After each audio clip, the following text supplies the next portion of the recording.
got postponed. So lucky for me, I hadn't bought tickets yet, and even if I did, they probably would have been transferred. But to be honest, I even was saying this earlier, if we want to justify why I always do things last minute, this is probably one of the reasons, is because I don't have to then worry about like rearranging my whole schedule and things like that, because there's nothing to rearrange, right? But I was planning on going to the Mike Tyson and Jake Paul fight because one of my good friends, his birthday is around that time, and I know he wanted to go to the fight, so he was constantly asking me, when are you gonna get the tickets, and honestly, the tickets were fucking wild. Like, I went to UFC 300. The seats that we had were probably worth like $3,000. We got them for $1,500, so we got them half off because I know a friend that knows a friend. And then this Mike Tyson, Jake Paul, I didn't reach out to them about it, this friend that knows a friend, but the tickets were even worse. Like, the nosebleeds were like $3,000, like not even for like a good midsection. So it was just a matter of time. I was just going to get them last minute and say, fuck it. But now it's going to get postponed and we're going to see what happens. But yeah, so that's what's going on in the world today. I guess supposedly Mike Tyson was on a flight and he had some type of health issue, and then after he got off the flight, he ended up going to see his doctor, and they had recommended that he do no training or light training for the next 6 weeks, so they had to postpone it. But they should be coming out with another date on June 7th with a new fight date, so we'll see what happens with that. But I'm not necessarily mad at it, you know what I mean? I have a lot of shit going on right now. I literally just got back from a 3-week road trip. I remember I had settled into my place like end of March, and then all of April was more so just like enjoying my new place where I was living by myself because I had a roommate prior. Now I'm living by myself, and just moving everything in, getting accustomed to my schedule again, just going to Vegas that time, having different shifts in my life in regards to just like what I want, what am I doing, who am I, like just like really inner deep thoughts that I think about, but I wasn't actually taking serious. Like, I remember on the last solo podcast that we did, I had talked about how I was so in my feelings after this Vegas trip in mid-April that I had to sit down and write a reflection, because I haven't in a while. And I had wrote down all the things that I needed to do better, and I thought it was going to be a list of like 50 things, but it really only ended up being 3. So that kind of shifted things in perspective, but at the same time, that can't eliminate the feeling. That feeling is there, and I needed to figure out what I had to do to prevent it from continuing to happen. So I just told myself, I can't keep playing about me.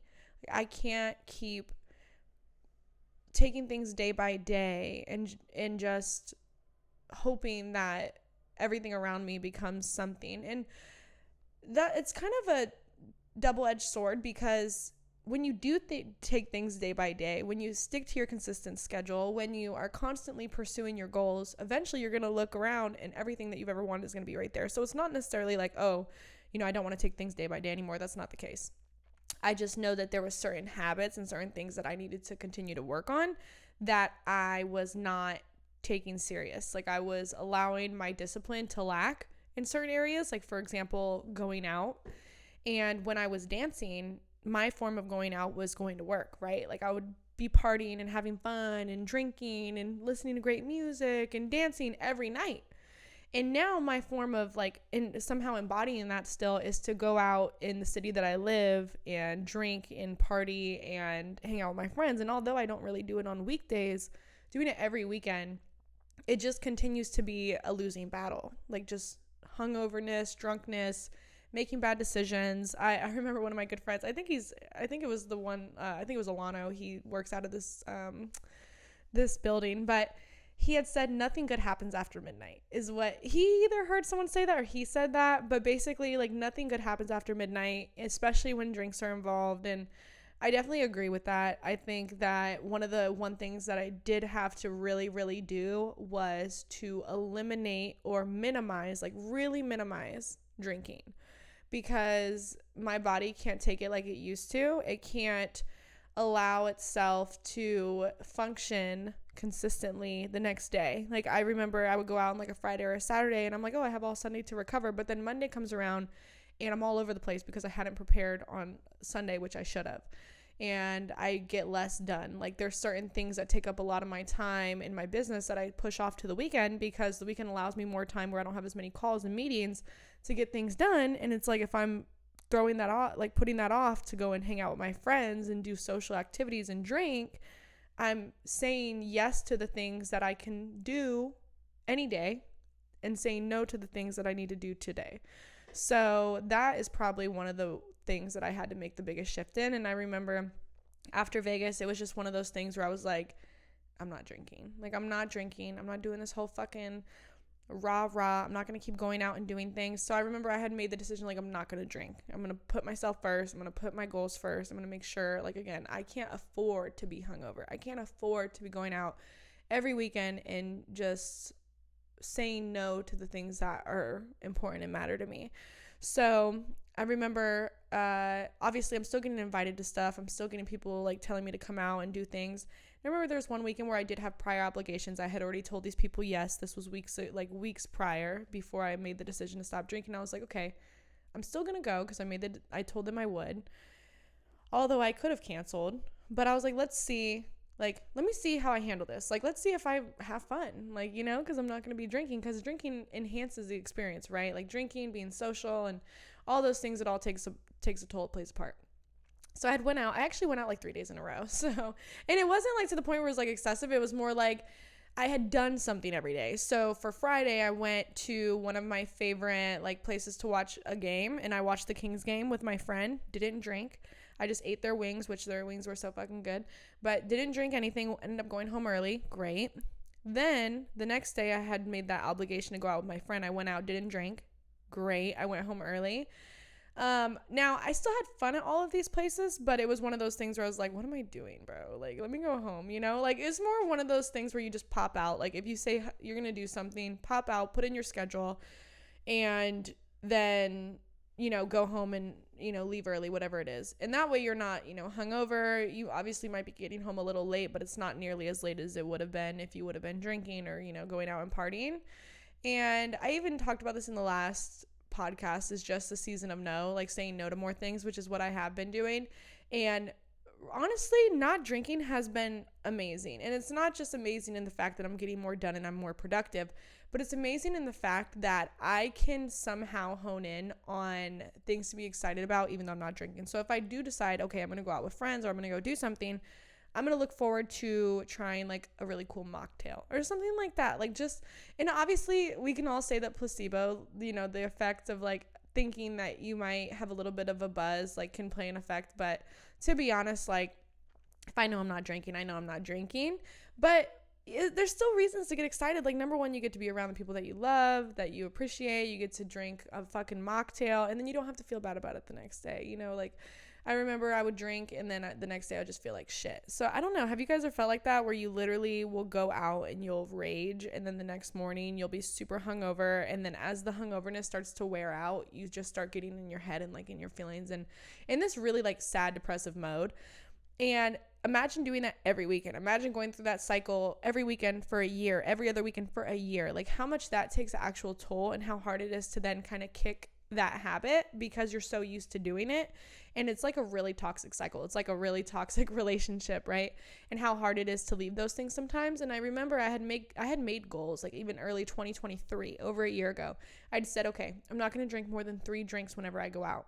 That fucking lasted like 2 months. And I hate being the person that doesn't stick to what they say they're going to do. But sometimes when you're trying to reach a goal, right? Like this goal of just drinking less, that's the goal.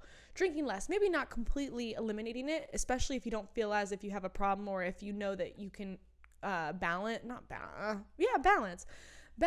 or you have enough discipline to be able to say no, which is what I feel like I do have. I don't think I have a problem. I know I don't have a problem, but I also don't want to be that person.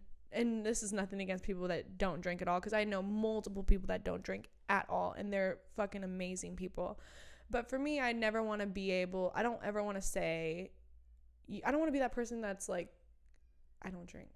Not that that's a bad thing, but I'm fine with drinking. Like, I'm okay with drinking. Let's have a drink together. Let's go get a drink. Let's go out. Let's have a little cocktail. That's fine. Let's have a glass of wine. Fine. But I also had made the goal to to minimize the drinking, right? So it's like you have to try different things sometimes in order to reach that goal. So for example, if your goal is to, I don't know, buy your parents a house, or if your goal is to pay off all of your debt, whatever the case may be, there's going to be different routes to get to that goal. There's going to be a million different ways, different paths to get to that one destination. And you're going to try different things until you ultimately reach that. And for me, the 3 limit thing didn't work. Or it's just something that I didn't stick with, right? Obviously I can try it again, but I didn't really enjoy it. 3 drinks, I'll just fucking put 20 shots in one drink. There's loopholes to all this shit. Or, obviously, like I said, if you want to pay off all your debt, there's different ways to go about that. There's different saving methods. There's different things that work for different people. Not everyone is the same. Everyone is different. Everyone is unique. Everyone has different learning styles and ways that they're able to actually accomplish things. So for me, I think the drinking thing was just enough is enough. I just knew I wasn't content with where I was at, and I needed to make a change. And that was one of the things that I literally never wanted to do, because I always felt oh, I can handle everything. I can handle this. It's no problem. I can go out and have fun, and then I can still do what I need to do, which you absolutely can, but there's limits. And if you really want to reach your goals faster, then I would definitely recommend, putting stops and putting boundaries in place that are going to help. So that's that. And it's funny because obviously it's only been 2 months, not even a month and a half. And I haven't been drinking. I remember I was just on this fucking 3-week road trip that I had talked about. And one of the places that I had stopped was Tampa, Florida. And my mom lives in Orlando, so I was in Tampa just there. And we were all, hanging out and just trying out a different city and enjoying it. And I knew somebody out there that was someone that I work with in my business. They're just kind of like a referral generator, or they help me conduct a lot of business. So we finally met up for the first time, and he kind of showed me around Tampa. And after that, we got some food, and I had one drink. Things like that. You know what I mean? I know I'm not going to go out and fucking rage on a Wednesday. I know I have to drive in the morning. I'm not going to go hard. But old Rachel might have been fuck, what are we doing? What's the move, But to me, I'm let's just talk. Let's get to know each other. Let's talk about how we can work together more, things like that. The only time that I feel in the last 45 days that I've actually drank heavily was when I was in Houston on my way back from my Florida trip. And I saw a friend that also is from Sacramento, or, was living in Sac, and now they're in Houston just to, for work or something. And we had went out and had, a few different shots. And that was probably the first time I felt tipsy, but it was on a Friday. I had a long drive the next day, but I knew I didn't really have any calls or work to handle. I knew I still had to go on the drive. I ended up leaving early. Just shit like that. And even then I was damn, I'm kind of feeling it the next day, but I'm thank God I'm not doing this every fucking weekend. You know what I mean? So there's times and places for everything, right? And I just feel sometimes, especially when I'm home here in Sacramento, that I limit it and really put boundaries on it. When I'm out of town, it's a little different. Obviously don't want to go too crazy because there's still obligations and things that need to be taken care of. But what's that saying? Don't shit where you eat, don't eat where you shit type of thing. I don't want to go too hard where I live. But that's one of the things that I've really honed in on. And I always tell people this, and I don't know how, if there's anyone out there that feels as if they're not religious. If you guys feel you're not religious, tell me, are you atheist? Are you just you believe in the universe and a higher power? What it is that you believe? But for me, I grew up more Christian based, and my dad would make us pray every night. He always told me to go to church, although he would never go himself. But I did grow up going to church with friends and believing in God and all these things. And even up until community college, I was still going to church. I was going to church by myself, with friends, with my ex. I was doing all these things. I don't think my dad had went to church at all. My dad is the type to just sit at home, read the Bible, listen to some sermons. Is that what it is? Sermon on the TV and things like that. But he never really got up and went to church. I think he went one time in the last 10 years. Anyways, but that just kind of shows you I felt I believed, but until I actually had my own thinking style and, I became an adult and I grew up and matured a bit, I don't know necessarily what what religion I resonate with, I don't think I'm very religious because I don't talk about like a God or anything like that. Now, obviously that could change. People change, things change. But for me, I do believe in like the universe working in my favor. Like I do believe in a higher power in that sense. And my mom, she grew up Christian based as well, but as she got older, she was the same kind of way where she just believed in a higher power, but she didn't agree with everything that was like in the Bible and the Christians and things like that. So she would go to a church where it wasn't atheist, it was more like they accept all. Literally, one of the pastors was a lesbian. Like, it was very interesting. So my mom and me would go to that church when I was in like high school. But now my mom has honed in a lot more to Christianity, the Bible, God, like just constantly talking to me about like all the blessings that she's received. Like she'll pray for me, she'll read me verses. Like I'm not against it at all. Like I'm totally open to like everything and the love that she's trying to share with me through the Bible. And the more that she does, and the more that friends, I actually had a good friend when I was visiting Arizona. I was driving there on my way back from Texas, and he's like, hey, you get in tomorrow, let's go to church, I want to take you to my church. And I'm like, bro, I don't go to church, like, I'm not like religious. He's like, I know, I just think that you'd get a lot of value, they talk about a lot of like real life things. I'm like, you know what, okay, that's fine, I'll go. Like I'm open, I'm not against it, and I'm super open-minded. And I was actually really excited, but I got so damn tired on that drive, I had to stop, so I didn't make it in the morning. I was like, bro, I'm not gonna make it, but I was excited. But I remember I obviously was like really sticking to my routine. Like I was just, business was great, things were just evolving, I was constantly just pushing forward every day, and I was feeling so good, like, and I still feel amazing. But I remember I was like, if there's a God out there, like if God is listening, I'm ready for my blessings. I said, like, I'm ready to receive my blessings. Like I wasn't before, but I'm ready now. And if that counts as a prayer, then so be it. But that is definitely what I was going through my head when I was like driving. I was like, yeah, I'm ready to receive my blessings, if that's what we're supposed to, like, if that's what we say, right?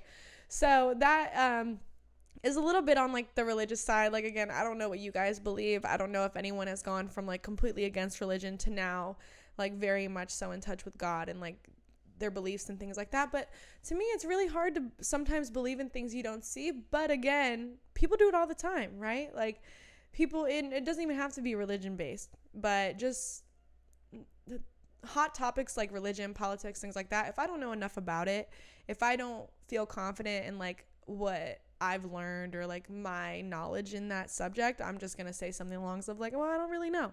Like, oh, what political party you're going for? I don't really know. Like there's different religions, there's different political parties. I agree and disagree with certain things probably in every single realm. I think eventually I'll probably push more towards like a certain party, or I'll push more towards a certain religion, and that's the one that I'll stick to. But I don't like to be put into a box because, and it's funny because everyone is like, Rachel, why don't you post more about your business on your social media? Rachel, why don't you post more about like what you do and like really become that advisor and that guru in your space? And this is now transitioning to business. Well, because I don't want to be put into a box. I've never wanted to be known as like the Airbnb person. I've never wanted to be known as like a podcast. Like I just want to be me, and I want to do the things that I love. And that's why I feel like there's a time and place for everything. And there's different, that's why we have different social media accounts, right? Because I don't want everything in one place. And I think that that's just one thing that I've realized about me, is I don't want to be that person that is pushed into a box, whether it be religion, politics, business, whatever it may be. So on my 3-week trip, I had decided I'm going to drive. I told my mom, I haven't seen my mom in 6 months. So I told my mom I was going to see her probably in like April or May. So I decided, I'm like, I need to fucking go see her. I didn't go see her in April. So I'm like, May is the time I need to go see her. So first week of May, I was in Sac. And then the second week I had decided, I'm going to go to Florida and I'm going to drive. Because I wanted to, number one, I was talking about this earlier. Look, you guys have to tell me, and everyone says I'm fucking insane, but I know there's people out there that are just like me, that like to drive, that have no problem driving, that will drive across country, doesn't fucking matter. So I drove from California to Arizona, Arizona to Texas, Texas to Florida, and then back. And overall, it was probably like 2.5 weeks, 3 weeks. And I remember people were like, why are you doing that? You're fucking insane. Like, that costs way more than if you were to fly and like book your trip, blah, blah, blah. Well, it's not even about like the comparing the costs, because I didn't compare the costs. I know how much on average flights are. I know that I'm going to have to get an Airbnb regardless. I know that I'm going to have to either put my dog in a doggy daycare if I don't take him with me, or I'm going to have to pay for hella gas if I do take him with me. But for me, what I enjoy is number one, comfortability. So I enjoy having my own car with me, and I enjoy having my dog with me, and I enjoy being able to pack whatever the fuck I want to pack. Okay. But it was cool because I knew I was going to go see my friends in Arizona. I knew I was going to see my friends in Texas. And then I was going to probably see some friends in Florida. So I was like, I can make a fun trip out of this. I can stay in each place for a couple days and then move on to the next place, right? So first place I had driven to was Arizona. Arizona was very special because number one, I did stay in one of my own units. Like, I have 5 Airbnbs out there. So I stayed in one of the 5.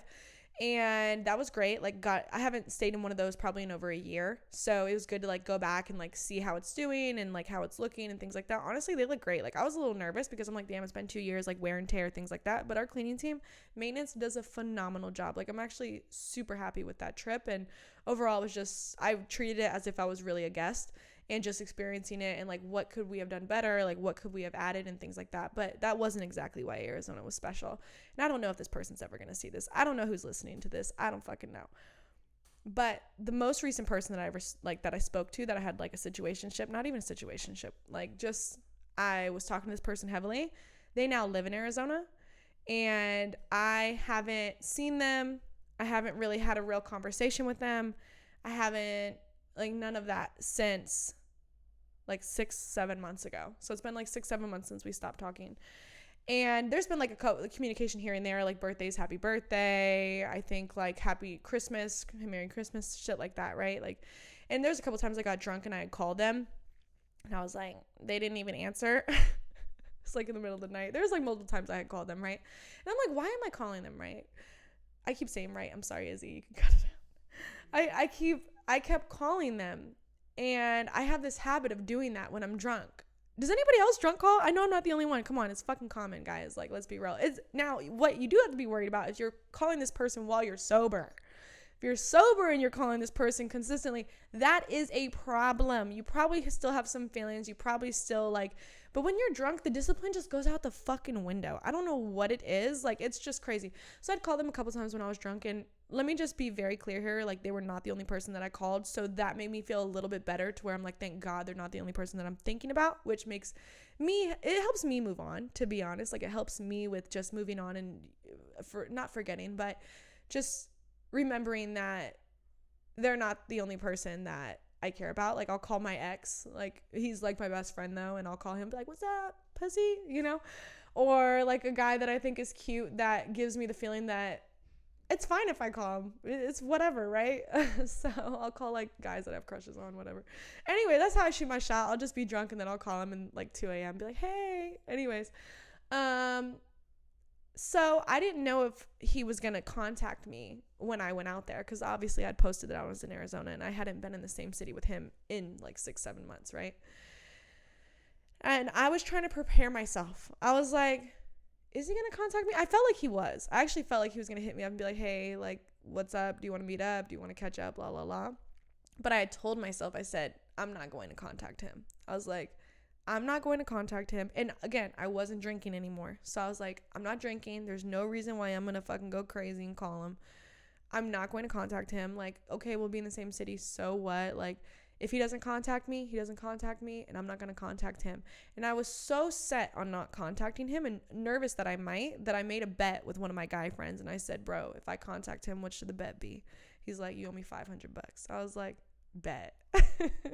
So we bet the 500, and I had went out there, and I was there probably for Friday, Saturday, Sunday, Monday, like 4 days. 4 days. I was there over the weekend, right? Like, weekend is like demon time, right? Like, everybody wants to go do stuff. So I had went out there during the weekend. Long story short, he didn't contact me at all, and I didn't contact him at all. And all I can really do in this point is like pat myself on the back. But I know for sure, like 100% without a doubt, that I loved. Like, there's no, like, in my heart, I know that I cared about this person so much, because when I went out there, that shit just hit different. Like, knowing that I was in the same city as someone, I was like, damn, like he really didn't contact me. Like he saw all my stories. He didn't even decide to reach out. He didn't even care to see how I was doing. And the selfish part of me is like, wow, bro, like that's kind of fucked up. Like you're not even, like we made all these promises to each other. We had all these conversations. We had all these things that we were planning on doing. And now it's like you don't even know the person. And it was hard. Like it was definitely hard. But doing that and not contacting him and being able to move on to the next city, it's like by the time I got to the next city, I was good. But being in that same city with someone is like, especially for the first time, it does bring back a lot of memories. It does make you think about a lot of things. It does make you wonder, are they going to hit me up? What about today? What about this hour? What about tomorrow? And the fact that they didn't is probably a good thing. Like, if he ever listens to this, like, thanks for not contacting me, because now my emotions are, like, they're intact, right? And I don't know what would have happened if he would have contacted me. I don't know what would have happened if we would have saw each other. I don't even know if we would have been attracted to each other anymore. Like, even the conversations that we had, if it would have created an attraction. I don't know. I don't know how much he's changed or how much I've changed to him. But all I know is that definitely made me feel as if I really did care about this person. And I can't put words in their mouth and be like, damn, it's like as if I don't exist now. Like, he really doesn't care. Did he ever care? Like, just going through my head and thinking about these things. But like, at the end of the day, it doesn't matter. Like, I can't control it. And for me, there'd be absolutely no reason for me to reach out. Like, what is the reason? To know how he's doing? I do care about how he's doing. But I've asked him how he's doing before. I remember I reached out to him in like January because I was thinking about him. I was like, damn, I kind of like, I hope he's doing good, because we had talked like when we stopped talking and he was probably going through some things. So I just want to make sure he was good. And he basically was good. And then I had said something like, oh, I'm happy to hear you're doing good. Maybe I asked him a question. I don't know. He never responded.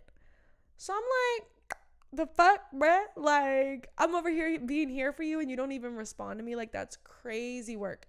But it is what it is. Like, you can't expect things out of people. And I can't be like, oh, I expect him to keep the words that he said. I expect him to mean everything that he said. I feel like he meant, why is he not keeping his word? Why is he not like, la la la? Like, we're not together. It doesn't matter. It literally doesn't matter. People will tell you things. People will make promises. And at the end of the day, they're going to break them. Like, not everyone, but when people do, like, you just really can't, you just kind of have to move on. Like, luckily I got closure. So I'm grateful, because I know people don't.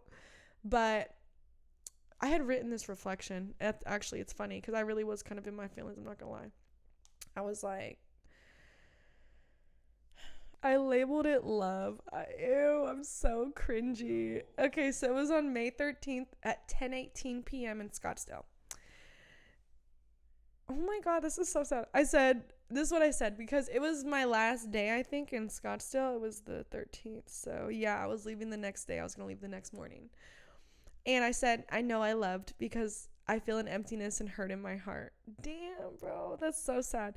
I came to visit Arizona and heard nothing from someone who I once was so close to, someone who made promises to always be a friend and someone I can rely on. That was my first mistake. If there's anything I learned from my dad, it's that you can truly only rely on yourself. It's been 6 months and I really do feel like I'm past him. I felt like I was past him after 1 to 2 months, to be honest. But because I actually don't have other options and it's so hard to connect with people on that type of level, I miss the feeling of being wanted, and it's a bit lonely. Because I really don't have motion, y'all. Like, I have no host, no roster, no guys that I'm talking to, like literally nothing. And that was one of the goals intentions that I had set for myself this year. I was like, just no distractions, no boys, nothing. Just getting to know myself more, growing my business, accomplishing my goals, like supporting my family, things like that. So because I don't have other options, it's like, it's one of those things where when you reminisce on what you had, it makes it easy to miss it. And although I was single technically for like 4 years before I had met this guy, I still quote unquote had the option of like being able to contact my ex whenever I wanted, or like even my ex before that, and having those options. Like, I remember I had my first ever boyfriend, and then me and him broke up, but we would still stay in communication. And then I met my second boyfriend, and then I kind of moved past this guy. Then I was with my second boyfriend, and then we broke up, but we still stayed friends and talked on and off and on and off. And then I met this new guy, which is the one that I'm talking about, and then cut this, like, the other ex off, like, for real, like anything like lovey-dovey wise cut off. And then I was with him, and then when I cut him off and like ended it, I've had like flings here and there, nothing serious. Like when I say a fling, I mean like a one or a 2-time thing. You know what I mean? You see what I'm saying? Anyways, so now I'm like, I'm not fucking with nobody. I'm not even entertaining conversations. Like I'm not going on dates. I'm not, none of that. And because I literally have no motion, which I really love, like to me, I really do love it. But then being in the same city and not even having another person to try to distract me from that, it's actually really hard. Like that shit takes a lot of mental effort. So I said, regardless of his reasoning for not contacting me or continuing to act like I don't exist, I learned so much in that time. I learned I can fall deeply for someone. I can see a future that involves forever with the right person. I know what type of love and affection I like. I know what type of man I want and the characteristics I want him to embody. I still don't value a relationship or the idea of a partnership as much as other things in my life right now. I told myself at the beginning of this year, no boys, no roster, no dates. The world, or God, or whoever is pulling the strings is literally giving me what I asked for. I'm playing a part in not feeding into the temptations as well. But now that I'm actually living by what I wrote out, it's kind of a sucky situation, yet it's also rewarding and peaceful. I'm proud of myself for having enough discipline to not make contact, even while being in the same city. I'm proud of myself for knowing that going backwards will only slow me down. Yes, it's good to have conversations and potentially gain closure, but I feel like I already received that. And even if I never did, the actions that occurred while we pursued a relationship said it all. It's okay to be sad. It's okay to reminisce. It's okay to wonder if things could have been different. But somehow, because I know in my heart of hearts where I'm going and that I'm meant for more, this won't be my person. I was supposed to have him come in my life to show me things I didn't know I could love and enjoy and appreciate. Now it's time for me to move on and continue along my journey of peace, growth, and self-love. And if things were meant to be, they would have been, and that's okay at the end of the day. Going back from Florida, I had to stop in Arizona again. I was there for a couple of days once again, and it was different. It literally had only been a week and a half, but going back the second time, I didn't expect shit, like not a damn thing. Like really didn't expect it. Like, you say you don't expect it the first time and then you're kind of like, but you're still hopeful. This time I wasn't hopeful. I had no expectations. I just was there. I hung out with one of my good guy friends. We went to the gym. We got food. Like it was great. You know what I mean? Like at the end of the day, it is what it is. And, I can't really do anything about it. Control what you can control. I guess that's what he used to say. So I'm going to use it here. Control what you can control. But it's funny because although I have a boy, like no roster, right? I had the funniest shit happen on a fucking flight, guys, literally. So I got back to Sacramento from my long road trip. And again, it was amazing. It was great. Love being by myself. Like it was just very peaceful. Had my dog. Great. Came back. I had this opportunity to go look at some deals in the Midwest. And before you say anything, they were in St. Louis, in Detroit. Okay, two of the crime capitals of the fucking US were where I was looking at deals. I don't fucking know, but the numbers were numbering. The numbers were looking good. So I said, fuck it, let me go view them, right? So I only went for a day. So I literally flew in to St. Louis on Friday afternoon, drove from St. Louis to Detroit, 7.5 hours, by the way, after I viewed the St. Louis deal. And then the next morning, Saturday morning, I went to go view the Detroit deal. And then I flew back to Sacramento that night because it was a quick trip. I really just needed to go see them. I needed to tour. I needed to run the numbers again. I needed to send emails and things like that and get shit in place. But overall, I really like them both. I think I'm going to pick up units of both. But on my way to Detroit, I had a layover in Minneapolis. So I flew out and that's another reason why I had to fucking drive to Detroit from St. Louis, because the flights were just all fucked. I wasn't even going to get to Detroit at the time that I wanted. I'd have to stay another day, which I really didn't want to do. So I was like, okay, let me just drive. Fuck, I don't mind driving. It was only 7.5 hours. You guys, I was doing 13-hour days on the road. This is a steal. 7.5 hours, no problem. But you know what? I should have fucking checked my geography or the map before I started, because I booked a place at night. By the time I got to Detroit, it'd be evening time. So I booked an Airbnb for that evening.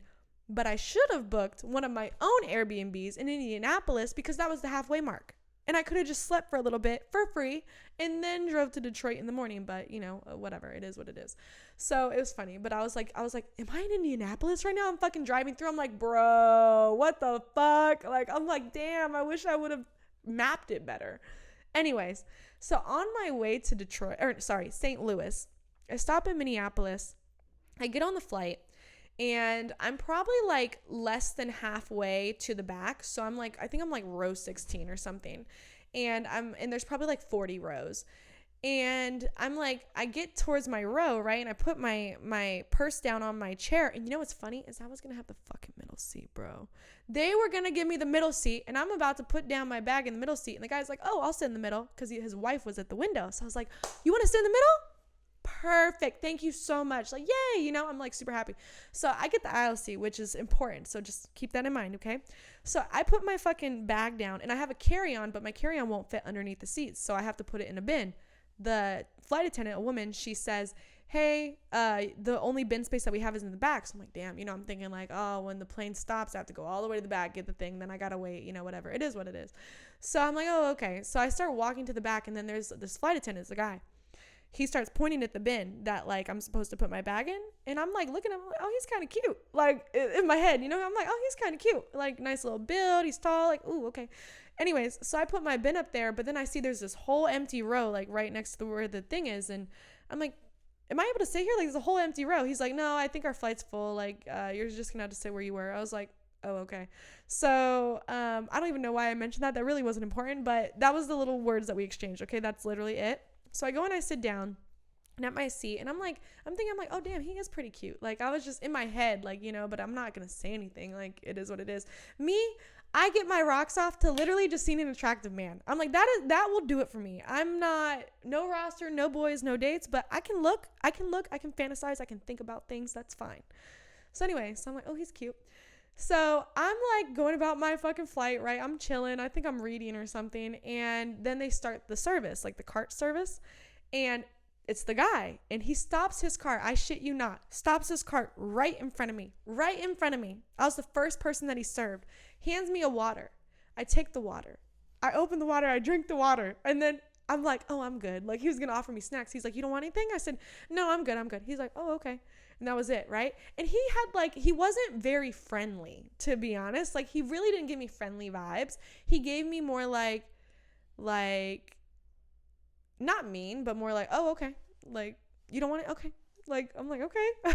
So he continues on, right? But bro, tell me why I was thinking about that. I was like, was that just a coincidence that he stopped at mine first? Like, was that a coincidence? I don't know. So I'm not going to overthink it, right? But I was thinking about it. So I'm going about my day. I'm reading, right? Whatever. I'm reading.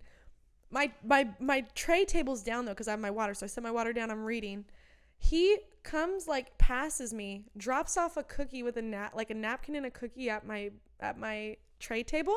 And I can see on the napkin there was like writing on the back. Like he had like set it down. I could see that there was writing. I was like, bro, no, he didn't. I was like, what the fuck? I was like, my gut was literally right. There was something about the way that like we had like eye contact at first. The way that he, like, I could feel him staring at me when I was walking back to my seat. I could just feel it. Like, bro, it was fucking crazy. My intuition was so on point with that where I was like, no fucking way, bro. So then I'm like, I get off the plane. I look at the napkin. He says, you're pretty. Text me. So I look and I'm like, should I text him? I'm going to text him. Because he was cute. I was like, I'm going to text him, whatever. But this is a crazy girl, and not crazy girl, but I was a little crazy because he had his name. First thing I think about when I meet somebody that I literally have no mutuals with, like, at all, I'm a big, like, bi referral type of person. I had one of my girlfriends, she had hit me up like a week ago, and she was like, ooh, I have a friend that I think you'll really like, la la la. So she, like, recommended him. So automatically he's a little bit more attractive to me because he was recommended, okay? Not saying I'm a fuck with him, but he was recommended. So that's already like a plus in my book. But this guy, I had no idea who he was. So what did I do? I searched up his number. Yes, I did. I searched it up on like, what's the website? Like True People Search or something. And I made sure the name matched up because he put his name there. I was like, is this his name? This is his name. Okay, cool.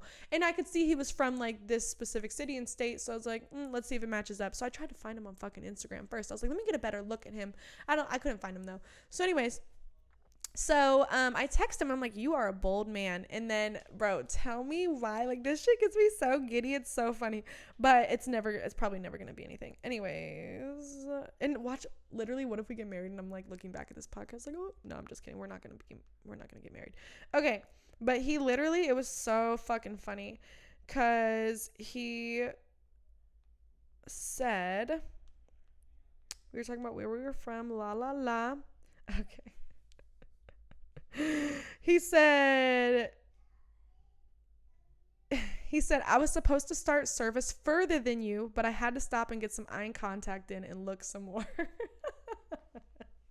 was like, and I told him, I was like, tell me why. I literally had that feeling that when you stopped right in front of me, I was like, is this a coincidence? And then he's like, let me break this down for you.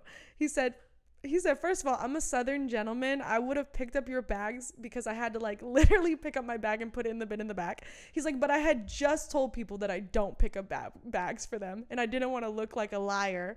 Secondly, I kind of froze. I saw the headphones and didn't know if you could even hear me. Like he was talking about how he was trying to like, he almost didn't set the cookie down because he was going to say something about it.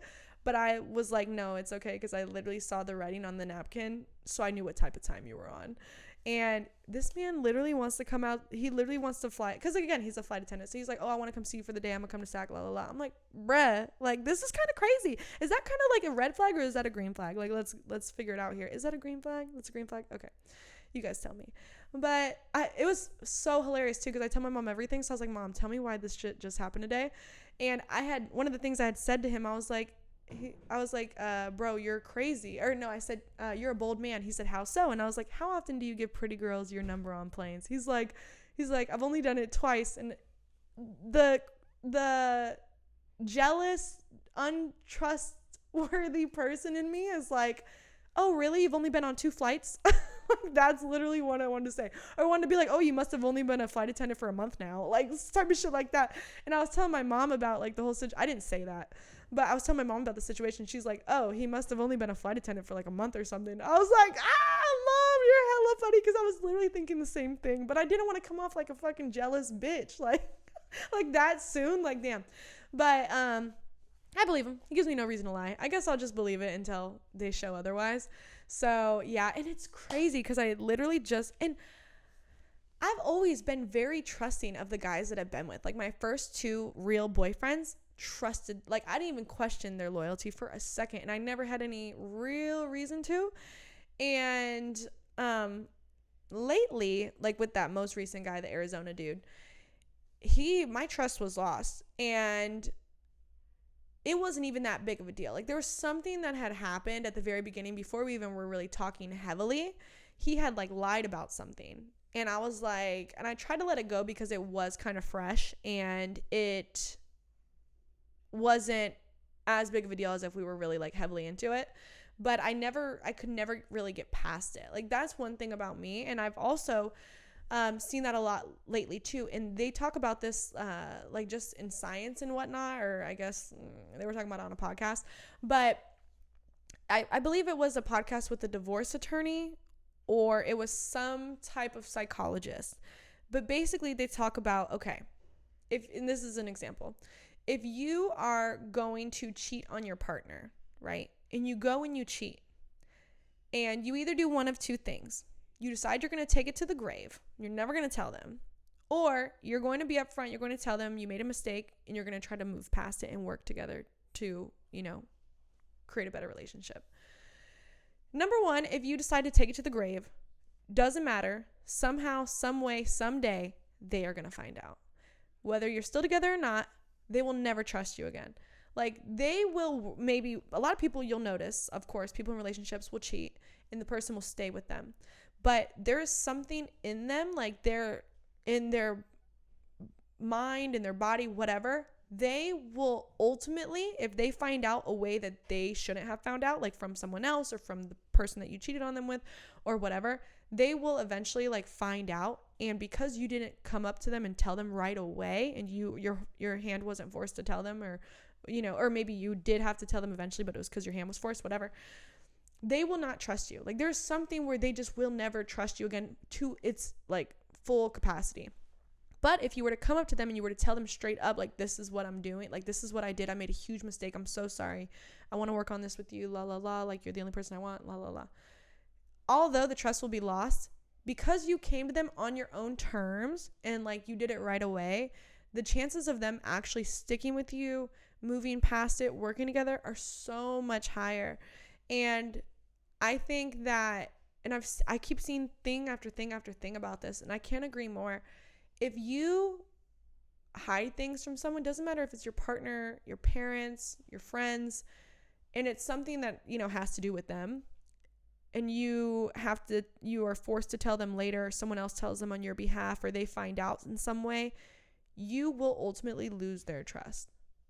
And I've been so big on like honesty and openness to the point where I'm like, if I ever was to be with someone, I just need someone like that's 100% honest. Like honesty, and no matter how hard it is, and accountability and loyalty, those things are literally non-negotiable. And the reason why I'm so stern on them now is because I wasn't before. I wasn't for myself.